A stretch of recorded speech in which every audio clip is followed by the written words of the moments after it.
votre présence et puis surtout pour la grande fête d'hier avec nos baptêmes. C'est vraiment une bénédiction pour le candidat, bien sûr, mais c'est toujours une bénédiction pour l'Église. Pouvoir obéir à Jésus, mais aussi de faire grandir notre Église et de voir les gens qui aimeraient suivre Jésus. Et donc, aujourd'hui, nous sommes toujours en Marc. Nous allons terminer le 4e chapitre de Marc avec notre série Traces. Nous suivons les traces de Jésus, verset par verset, mot par mot, dans cet évangile. Parlons des traces de Jésus. Lorsque nous avons commencé cette série, je vous ai dit que Marc était un livre avec un peu plus d'action. Je vous ai expliqué que parfois on verra des phrases comme « soudain » ou « du coup », et on voit beaucoup d'action où Jésus va, il revient, il va faire quelque chose. Après avoir campé quelques semaines dans l'enseignement que Jésus a donné avec des paraboles, nous verrons aujourd'hui du mouvement. L'ironie étant que cet enseignement que nous avons vu dans le chapitre 4 s'agissait de Jésus en train de proclamer et partager pendant un long moment dans un bateau. Et donc, on a vu au début du chapitre, parfois, Jésus devait quasiment se mettre à l'abri de la foule. Ça disait que les gens sautaient sur lui pour une bénédiction, pour une guérison, et parfois, il devait se mettre un peu à l'abri pour que les gens ne sautent pas sur lui, mais aussi, dans ces moments, il voulait enseigner. Et donc, on a vu, s'il mettait dans un bateau ou dans une position un peu à l'écart, il voulait que les gens se calment, écoutent bien. Donc, c'était là aussi où on a compris l'importance de cette phrase, que ceux qui ont des oreilles écoutent ou entendent. Et donc, ça, c'était là, tout cet enseignement des paraboles était dans un petit bateau pour enseigner. Alors, aujourd'hui, qu'allons-nous découvrir aujourd'hui dans une histoire de voyage? Parce que Jésus aura envie de partir. Il ne va pas quitter le bateau. Qu'aurons-nous entre le point A et le point B qui pourrait améliorer nos vies? Je vous propose que nous puissions apprendre pas mal de choses par rapport à l'idée de mieux découvrir notre raison d'être. Ah, ben oui. Parfois, on en parle ici. Notre raison d'être. Si vous posez la question à quelqu'un qui ne croit pas en Dieu, l'homme de la rue, par exemple, qui ne connaît pas Dieu, qui n'apprécie pas Dieu, sa point de vue sera différente. Il dira des choses que ma raison d'être, c'est de gagner beaucoup d'argent. Si cet homme de la rue est jeune, il dira aussi beaucoup d'argent, beaucoup de plaisir, faire la fête. Plus tard, je vais m'occuper des choses sérieuses, mais aujourd'hui, c'est la fête. Peut-être quelqu'un un peu plus avancé en âge et maturité va dire écoute, il faut faire ses études pour bien gagner sa vie après se calmer, commencer une famille. Mais la raison d'être va tourner autour des choses terrestres. Tandis que pour nous, c'est notre histoire. Ce n'est pas par hasard que la Bible dit que sans la foi, il est impossible de plaire à Dieu. Ce n'est pas par hasard que Jésus a dit que la loi spirituelle la plus importante qui tient toutes les autres lois, c'est d'aimer Dieu avec tout son être. Ce n'est pas par hasard que l'apôtre Paul a dit qu'une des choses la plus capitale que l'on puisse faire, c'est de se soumettre à Dieu chaque jour. Ce n'est pas par hasard ce n'est pas par hasard que le dernier commandement que Jésus nous a laissé, c'était de faire et de former des disciples. Chose que nous avons vue hier avec notre baptême. Tout le monde n'est pas appelé d'être un pasteur ou un missionnaire. Tout le monde n'est pas appelé à enseigner une classe à l'église. Mais sommes-nous pas appelés tous à un certain niveau d'être des disciples de Jésus-Christ? Quelqu'un qui cherche sa raison d'être sans garder Jésus au centre de cette quête, cette personne sera frustrée. J'ai osé le dire, et j'oserai le dire encore. Quelqu'un qui cherche sa raison d'être sans garder Jésus au centre de cette recherche va rester frustré. Dans notre passage, à la fin du chapitre 4, nous trouverons trois choses. Trois valeurs ou trois principes que nous sommes censés donner à Dieu. Mais parfois, l'être humain, même un disciple, aura du mal à comprendre la nécessité de céder ces choses à Dieu. Vous verrez, nous verrons que nos trois choses ne sont pas mauvaises en soi. En fait, c'est tout à fait naturel de vivre nos trois points que nous allons voir. Mais ce que nous faisons avec ces principes, c'est ça ce qui compte. Pouvons-nous donner à Dieu ces choses, comme les disciples ont dû apprendre dans notre passage? Ou continuerons-nous à garder auprès de nous certaines choses comme des objets de valeur, tandis que Dieu aimerait qu'on abandonne ces choses à lui? Allons-y. La frustration nous suivra tant que on ne peut pas donner à Dieu nos priorités. Verset 35, ce jour-là, le soir venu, Jésus leur dit, passons sur l'autre rive. Après avoir renvoyé la foule, ils l'emmenèrent dans la barque où il se trouvait. Il y avait aussi d'autres barques avec lui. Alors, je dois avouer que, à première vue, il n'y a pas grand-chose à voir ici. Vous allez dire, mais où sont les priorités? Je ne comprends pas. Mais si nous ralentissons un peu, et avec un peu de contexte, nous verrons que cette scène est remplie d'importance. D'abord, le chapitre 4 a commencé avec Jésus qui s'est mis dans la barque pour mieux maîtriser la foule et pour mieux enseigner. Donc, quelque part, on voit cette transition. Il est en train de dire, la leçon est terminée, mon enseignement est terminé, on fera d'autres choses. Allons par là. Donc, il y a ça. Mais ça implique aussi, parce qu'il a dit, on va prendre ce bateau, nous irons. Et donc, il y a un peu de travail, il y a un changement de cap, un changement d'activité ici.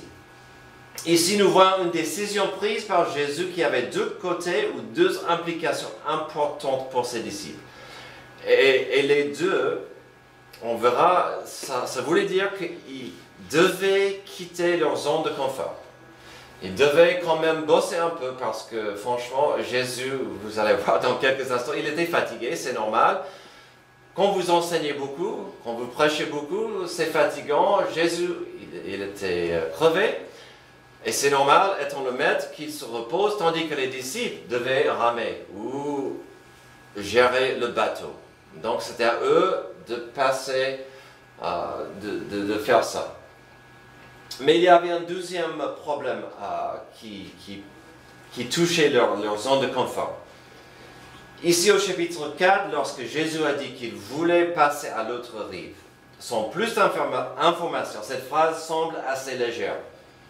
Même au chapitre 5, ça dira qu'à leur arrivée, ils étaient dans les pays des Gadaréniens. Et alors, pourquoi c'est important? C'est ici où je voulais vous expliquer la signification de cette petite phrase et pourquoi des priorités des disciples prenaient un coup. Le pays des Gadaréniens, c'était dans ce qu'on appelait la Décapole. La Décapole était une région de Palestine considérée toujours entre guillemets Israël. Et certes, il y avait pas mal de Juifs dans ce pays. Mais cette région avait pas mal d'étrangers qui y habitaient. Je vous ai montré, donc forcément il y a 10 villes dans la Décapole, ici. Certains étaient des villes assez importantes. Pourquoi c'était intéressant? Pourquoi c'était important? Alors, cette région, comme je dis, il y avait pas mal de Juifs aussi. Mais beaucoup des Juifs étaient ce qu'on appelait les Juifs hellénistiques. Alors, qu'est-ce que ça veut dire et pourquoi cette région était importante? C'était une région remplie d'étrangers et les juifs hellénistiques, c'était les juifs qui, au fur et à mesure, ils se sont ouverts à d'autres pratiques. Ils étaient plus ouverts même avant l'arrivée de l'Empire de Rome, ils étaient ouverts à l'Empire grec. Et donc, ils se considéraient plus ouverts au monde moderne. Ils habillaient plus comme les gens à Rome. Dans d'autres parties du monde, on voyait beaucoup moins de respect pour la loi de Moïse. Ils s'ouvraient plus à d'autres religions même. Donc, il y a des idées qui venaient avec la décapole. Il y avait, pour les juifs pieux, pour eux, c'était un endroit de compromis. Ces gens, ils ont ouvert trop aux pratiques des étrangers.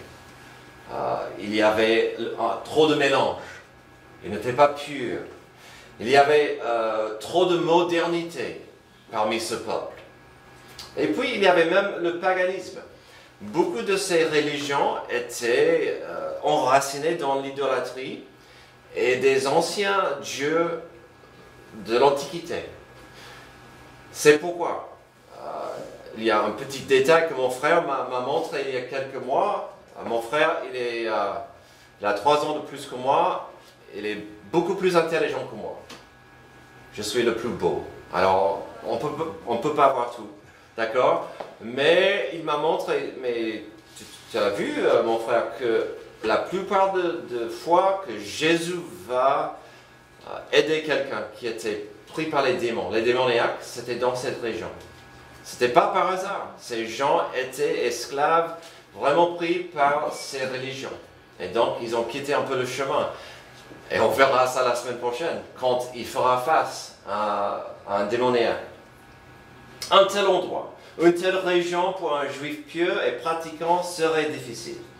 Il y avait un seul endroit au monde pire pour eux de s'y rendre, cela c'était bien sûr la Samarie. La Samarie était vraiment un endroit évité, parce qu'on détestait les Samaritains, les Juifs, c'était vraiment c'était moche, mais la Décapole était presque pareil. On évitait ça si on était correct.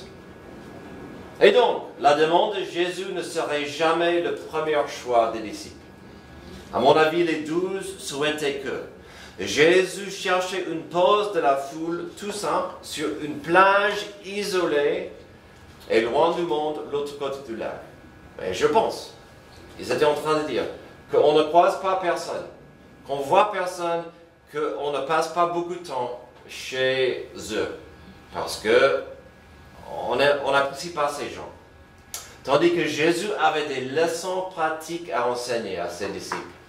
Et cela commençait avec leur priorité. Ils auraient bien aimé de rester là où ils étaient, en train d'écouter Jésus, sans faire grand-chose. Mais là, il dit, on va changer la scène. Alors les applications ou même implications pour nous sont nombreuses. Lorsque dans la vie, il y a un imprévu ou même une épreuve, quand tout est calme et du coup on va dans une direction inattendue, on aura le défi de mettre notre confiance en Dieu malgré ce changement qui semble désagréable. Alors, si vous êtes comme moi, parfois il nous arrive des changements de direction, des épreuves qui sont désagréables. Nos priorités doivent s'adapter. Et qu'est-ce que nous faisons avec nos attentes? Est-ce que notre confiance va s'ouvrir à Jésus ou est-ce qu'on restera grincheux face à ces changements? Comme les disciples, parfois nous pouvons constater que nous allons dans une direction pas sympa et on ne peut rien faire. Et dans ces cas, à mon avis, Dieu veut nous enseigner sa grâce en toutes choses. Mais sommes-nous ouverts à l'écouter et à l'accepter? La frustration nous suivra tant qu'on ne peut pas donner à Dieu nos priorités. Et qu'il y a une question plus simple que ça pour une personne moderne. Une personne moderne, aime bien sa liste de choses à faire, ses priorités, que personne touche à ce que je veux. Et parfois je dis, oui mais, il y aura des changements de direction, il y aura des épreuves. Est-ce que tu peux mettre ta confiance en moi? Deuxième chose, on va rester frustré si on ne peut pas donner à Dieu nos peurs. Verset 37, un vent violent s'éleva et les vagues se jetaient sur la barque, au point qu'elle se remplissait déjà. Et lui, il dormait à l'arrière sur le coussin. Et je vous ai promis, il était fatigué. Et le réveillèrent et lui dirent, Maître, cela ne te fait rien que nous soyons en train de mourir? Alors, comme le mot priorité, nous avons ici un mot tout à fait normal. La peur. Comme j'ai dit, ce que nous avons ici ne sont pas des mauvaises choses. Priorité, la peur, ça arrive à tout le monde. Ce sont des expériences naturelles. Ce que nous faisons avec ces choses, c'est ce qui compte. Et franchement, des disciples ont eu une réaction tout à fait normale. Ils avaient peur car une situation hors de leur contrôle est arrivée et ils risquaient de subir une vraie catastrophe. La peur était normale, ainsi que leur réponse à cette peur. Alors, je dis que leur réponse était normale et compréhensible, tandis que dans quelques moments, nous verrons que Jésus leur a reproché pour cette réaction. Alors dans ce cas, si nous verrons dans quelques instants que Jésus va leur reprocher pour un manque de foi, quel était finalement leur problème? À mon avis, ils ont commis deux erreurs. Je ne juge pas, car j'en suis coupable moi-même.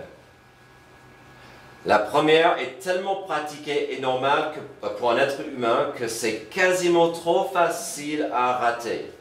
La première erreur qu'ils ont fait, ils ont essayé de régler ce problème eux-mêmes. Il y avait même des pêcheurs qui avaient l'habitude des bateaux, des orages. Et peut-être ils ont dit, Jésus est fatigué, on va le laisser tranquille, on peut régler ça nous-mêmes. Peut-être avec une tempête petite ou moyenne, il aurait pu. Mais ça me parle. Je ne sais pas pour vous. C'est dans la nature humaine, quand on a une épreuve, de dire, ok, j'ai ça, je peux. Je vais régler ça. Et puis ça devient de plus en plus difficile, et on devient de plus en plus obstiné. Je sais que, surtout ici, il n'y a pas des hommes qui sont coupables de dire « je vais régler ça malgré tout ». Pour des femmes peut-être, mais c'est dans notre nature humaine de dire « non, j'ai ça ». Et quelque part, je veux pas mettre ça à Dieu, c'est pas grave. C'est pas grave, je peux gérer. Je peux gérer. Et parfois, c'est une question d'orgueil. Parfois, c'est une question de confiance. Est-ce que je peux vraiment, est-ce que je veux donner ça à Dieu? Je reviens souvent, c'est pas un mystère, à la prière modèle, où on est censé donner à Dieu chaque jour nos besoins, nos requêtes, nos problèmes. Et puis, on a ce problème ici. Ils ont essayé de régler ce problème eux-mêmes jusqu'à ce que ça soit trop tard. La deuxième erreur commise tourne plus autour de la foi. Et cette erreur touche des chrétiens et des non-croyants. Elle est plus triste, je trouve, car c'est une façon de penser.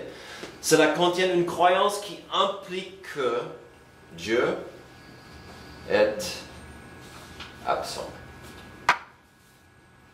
Ou pire, il est là, mais il s'en fiche de mes problèmes.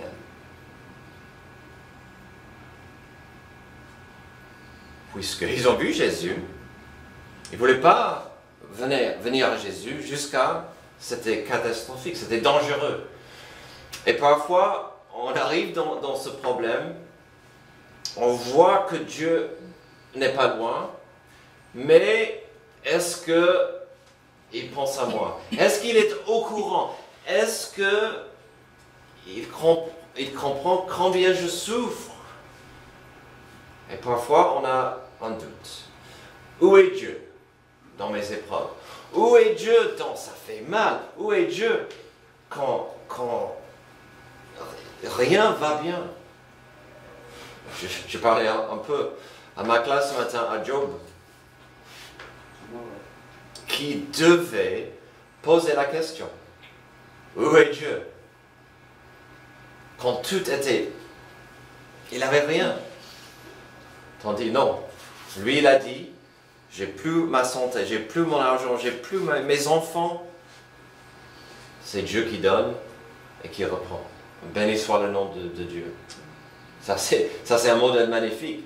Pas facile toujours à dire. Même si je ne vois pas Dieu. Et Job n'a pas vu Dieu. C'est à la fin de l'histoire, il a vu Dieu. Mais pendant toute cette épreuve, il n'a pas vu Dieu. Et parfois on dit, où est Dieu?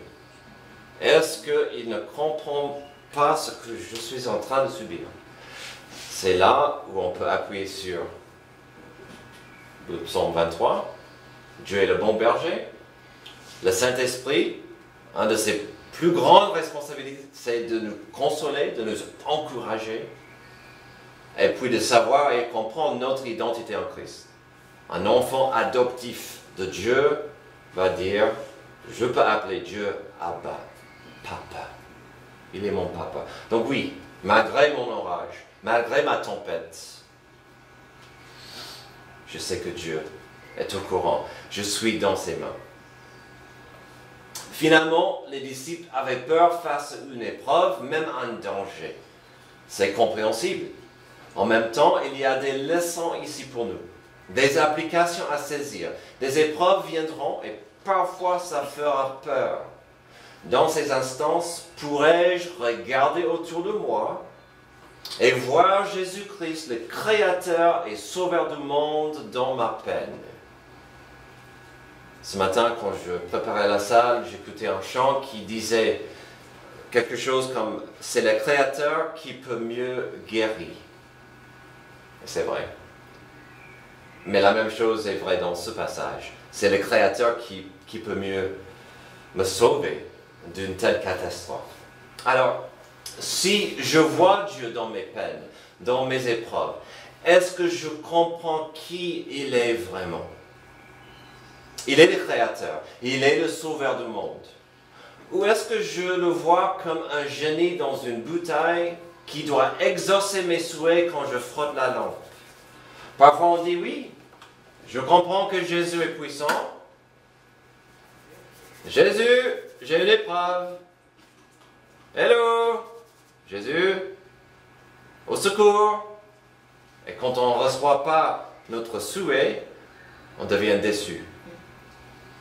Mais est-ce qu'il m'aime?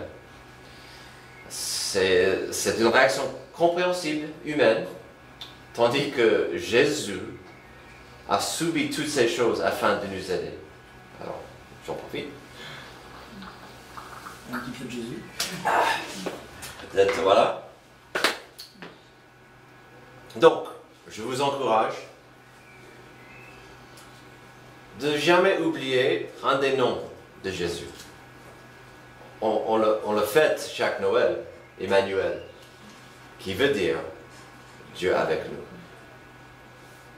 Dieu est toujours avec nous. La frustration nous suivra tant qu'on ne peut pas donner à Dieu nos priorités, nos peurs, finalement notre appartenance.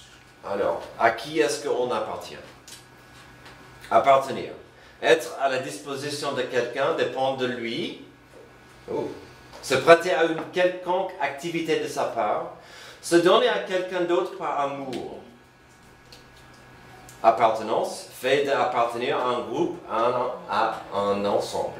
Hier, le candidat de baptême, en public, on dit « Je veux m'appartenir à Jésus ».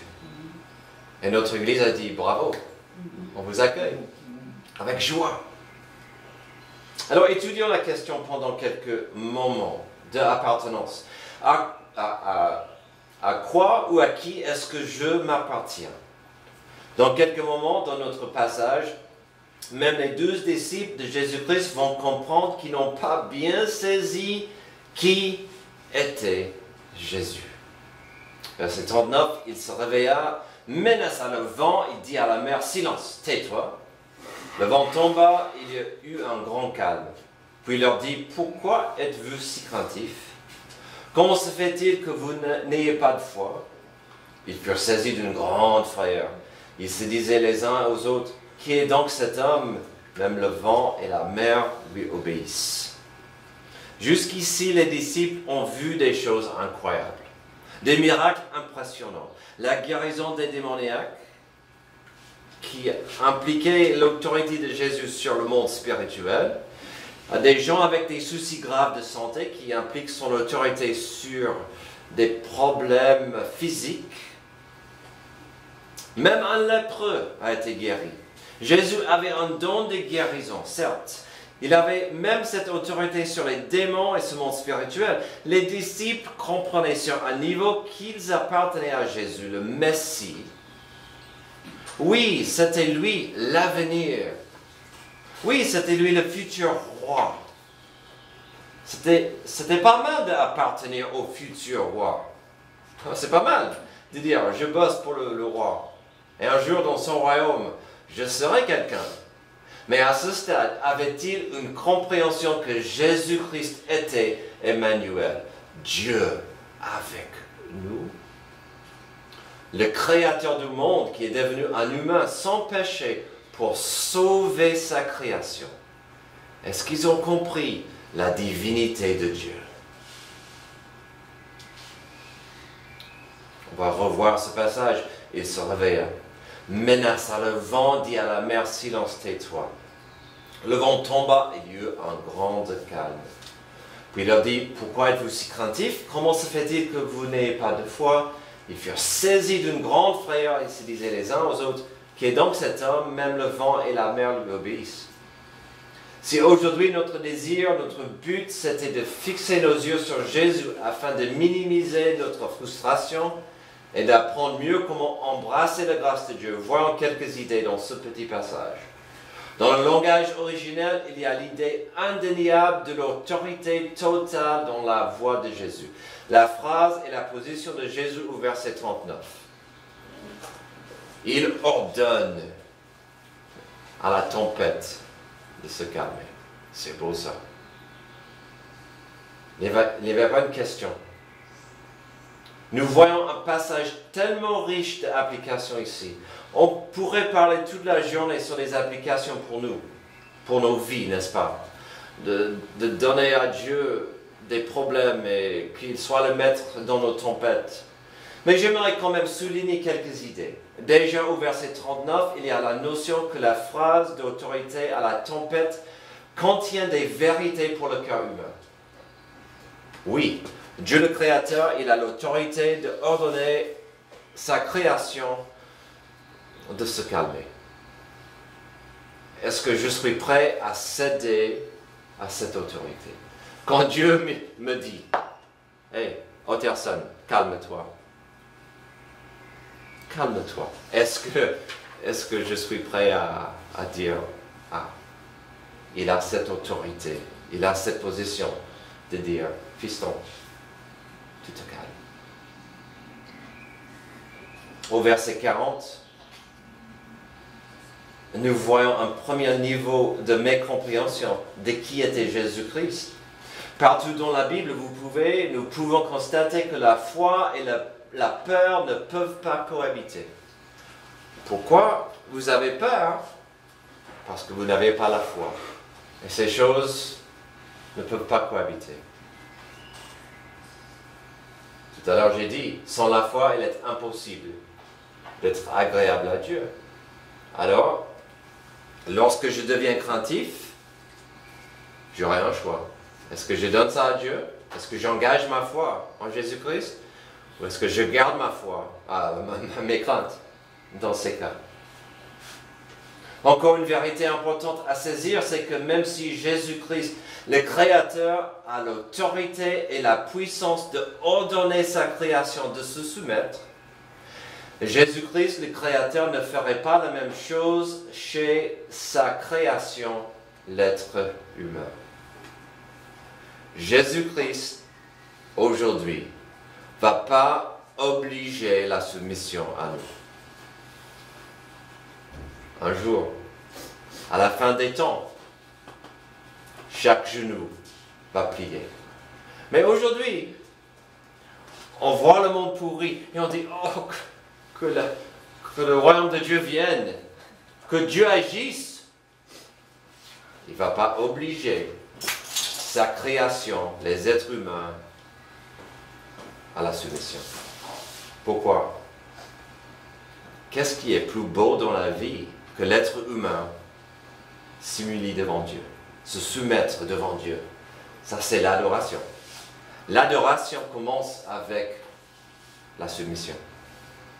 Et donc Dieu, dans sa grâce, veut qu'on vienne à lui dans l'humilité, dans la soumission. Il ne va pas obliger la soumission. Si Dieu obligeait la soumission, il serait cruel. Mais ça implique que les méchants continuent à être méchants, que le mal continue à régner. Mais il a cette autorité qui mérite notre soumission. Au verset 41, nous pouvons nous constater ou apprendre. Leur crainte et leur stupéfaction est normale, car c'était dans ce moment-là qu'ils commençaient à saisir vraiment la puissance de Jésus-Christ, le Fils de Dieu. Cette crainte n'est pas toute la même qu'ils avaient pendant l'orage. Ce qui est devenu une panique dans une tempête est devenu une adoration puissante. La Bible parle énormément de l'importance de la crainte de Dieu. Ce n'est pas la notion d'avoir peur d'un Dieu qui pourrait nous écraser par sa puissance cruelle, mais c'est un respect profond lorsqu'on comprend qui il est, de quoi Dieu est capable, puis d'apprécier tout cela, sachant que ce Dieu vous aime. Quand on comprend que Dieu pourrait nous obliger de se soumettre, mais il ne le fait pas. Quelque part, ça devrait toucher nos cœurs, parce qu'il nous aime. Proverbe 1,7, qui est capital pour mieux comprendre une relation entre Dieu et l'humanité. La connaissance commence par la crainte de l'Éternel. Il faut être fou pour mépriser la sagesse et l'instruction, qui explique pas mal notre monde. Qui est donc cet homme? Même le vent et la mer lui obéissent. À un moment donné, les disciples devaient arriver à cette question, puis sa réponse. Enfin, ils commencent à comprendre. Oh, il est plus que le roi futur, il est plus qu'un homme béni par Dieu. Il est Dieu. Comme un diamant bien taillé et brillant. Il y a tellement de facettes à la question de qui est Jésus. Mais quelque part, c'est capital de au moins comprendre que dans la puissance qui est la sienne, son plus grand acte d'amour, c'était de se sacrifier à notre place à la croix. De se retenir et de ne pas utiliser toute sa puissance pour écraser ceux qui voulaient le tuer. Et son acte le plus puissant, heureusement pour nous, c'était de gagner contre la mort et de se ressusciter. Et donc on revient à cette notion incroyable que Jésus, dans sa puissance inimaginable, aujourd'hui se retient et il attend patiemment que nous l'acceptions par la foi. Si Genèse 3 et le Jardin d'Éden nous enseignent quelque chose, c'est que nous étions créés afin de vivre dans une relation de paix avec Dieu. Nous n'étions jamais censés porter le poids du péché et sa corruption toute seule. On n'était jamais créés afin de pouvoir porter ce poids. Alors que fait-on alors de Jésus-Christ? Est-il le créateur du monde? Absolument. Est-il tout-puissant? Oui. Ce sont des vérités importantes à savoir pour mieux apprécier l'importance de qui est Jésus. Mais sans accepter Jésus-Christ en tant que le Rédempteur du monde, sans accepter Jésus en tant que sauveur de votre âme, sans accepter Jésus en tant que maître de votre vie, vous laissera dans votre vie cette frustration. Vos priorités, vos peurs, votre appartenance. Comme j'ai dit au début, ce sont des choses normales, compréhensibles et humaines. Elles ne sont pas mauvaises en soi, mais souvent notre appartenance va plutôt affecter nos peurs et nos priorités. Notre troisième point va toucher les deux autres. Si je m'appartiens à Dieu, ça sera plus simple à lui donner ma peur. Et bien sûr, mes priorités. Mais si j'ai du mal aujourd'hui à m'appartenir à Dieu, je vais garder mes peurs et mes priorités à moi. La solution restera la même. Ma foi en Jésus-Christ le Sauveur, mais aussi ma foi en Jésus-Christ le Maître de ma vie, affectera ma stabilité dans l'incertitude, même des orages. Que nous vivions avec un respect profond de l'amour que Jésus a pour nous et ce que cela implique dans la vie de tous les jours. Et faisons cela un jour à la fois. Prions. Merci Dieu pour ce regard à cette histoire importante où les disciples avaient pas mal de leçons à saisir. Aide-nous avec des applications importantes, que dans les épreuves, dans les tempêtes, on devrait venir à toi tout de suite, mettre toute notre confiance en toi. Aide-nous à comprendre mieux que tu es Emmanuel, Dieu avec nous. C'est dans le nom de Jésus, notre Sauveur, que je prie. Amen.